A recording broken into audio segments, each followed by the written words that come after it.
All right. All right, this is Mike with Trike Mike, Texas. I got a guest today. What's your name, sir? Pablo. Pablo. There's Carback. All right, Pablo, looks like you're riding a trike. Yeah, it's my Catrike Dumont. Catrike Dumont. So Dumont's got the suspension. What's that? Dumont's got the suspension. Yeah, it's got the elastomers up on front, and it has the shock rock on the back. Okay. So full suspension. Of course, the elastomers don't give you the quite same suspension feeling that the shock rock on the back does, obviously. Right.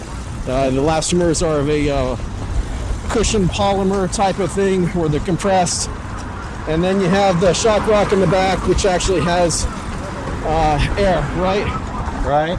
So there you go. That's the suspension of this thing.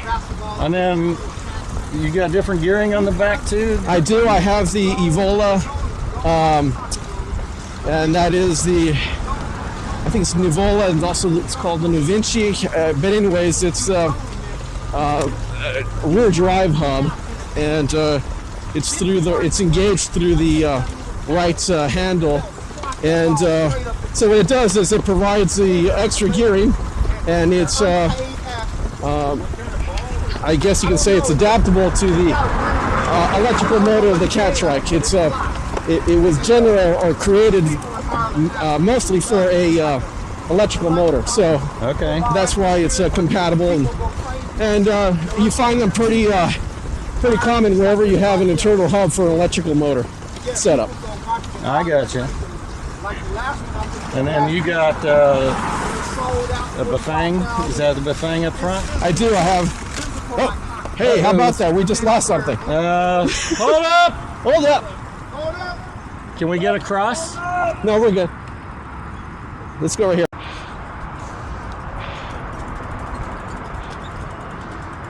All good. All right, wagon ho. There he is. Watch out for the car. All right. All right, as we were saying. Yeah, so detour there. Okay, so, all right, so we know about your rig, my rig. Everything else now. Right. I've got word on the street that you've got another rig. Yes. And that was one of my first videos with my new camera. Right. We need to do again. Let's just talk briefly about it, and we'll go into more detail when we go for our next ride with that. You bet. I think you're referring to the blue Velomobile that I have. Yes, the Velomobile. Yeah. So I have that one.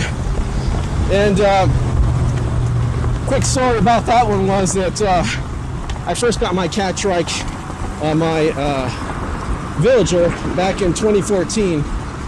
And a year after that one, I saw the Velomobile on YouTube.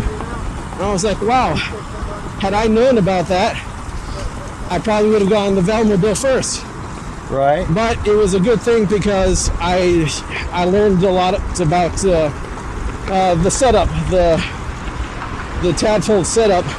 So that helped me when I got the Velomobile to better understanding of the mechanics behind it and how to fix it for the most part. I can see that. Yeah, so I ended up back in those days when I ordered it in 2014. Doug's Bicycle Evolution shop wasn't open, and it didn't exist. So there was no dealer. There was one dealer up in the Northeast, but he wasn't a distributor of the manufacturer of the Velomobile that I was looking for. Okay. So I ended up having to go to the source and communicating with them. They put me in touch with a broker out of Norway. Okay. Anders. And so Anders helped me out, and we coordinated the wire transfer. He gave me the information for the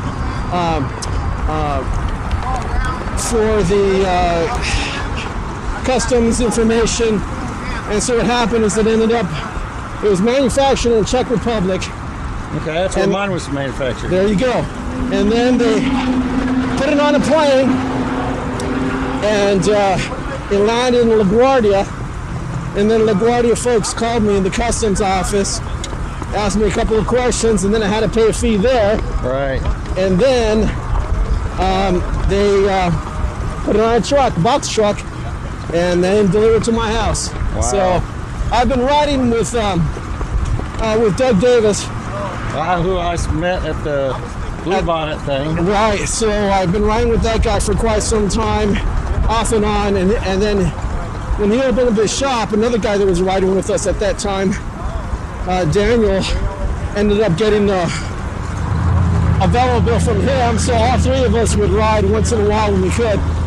Anyways, that's what that bike. Obviously, it's a lower bike. Yes. And it's also quite more narrow than these, and so it rides very fast, obviously.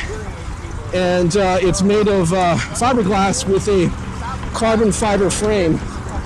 And so that's the gist of that bike.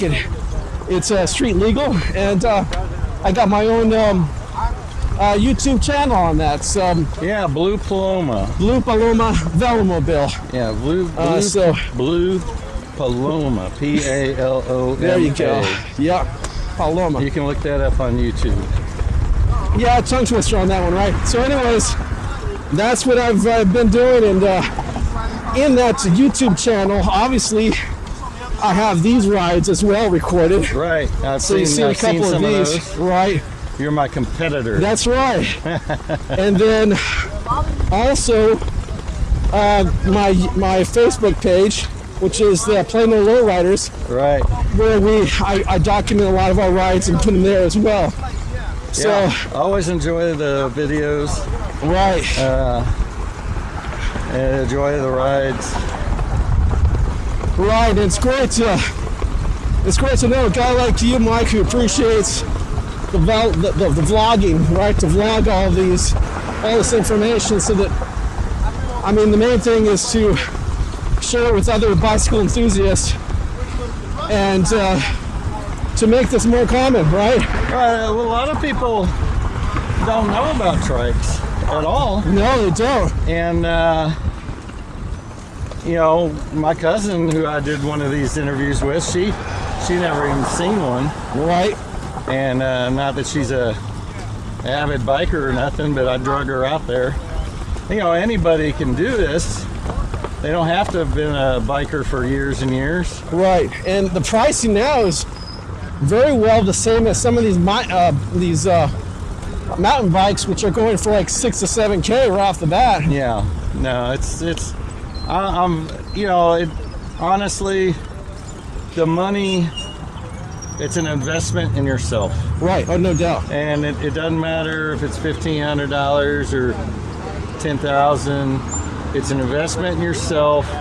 You will get out of it what you put in, and it just it's a worthwhile investment. Oh yeah, it pays dividends, no doubt about it. Especially if you connect with other fellow riders, you're just you know, increasing the benefit of it. You know, I like going on these rides because it's both physically exhilarating, but it's also the same thing as mentally. It's yes. This is my therapy. So yes. Riding with you guys, chatting, talking about, you know, nerding out on our bikes and stuff. Right. Quite nostalgic as it was back in the day when we were little kids, and the guy who had the headlight on his bike was like, wow, cool. Before you had the internet and the TV. Yeah, The headlight, they had a little flopper that spun when it was against the sidewall of your wheel. Yeah. And you had a pedal to generate the power for the light. That's right. Oh, geez, yeah. I had that on a newspaper bike. I used to throw newspapers off a bike. Well, there you go. 2 Gen Xers. And that thing put a load on you too. Yeah. Those were the days, and you know, the bike of the day was Huffy. Yes. I had a Kmart. I did too. Yeah, right. That's where I think we're Kmart and before Walmart, right? Yeah. Oh, yeah. Before Walmart. There was no Walmart then. Yeah. Yeah. It was just a Kmart 10 speeds. First one I got that I bought myself.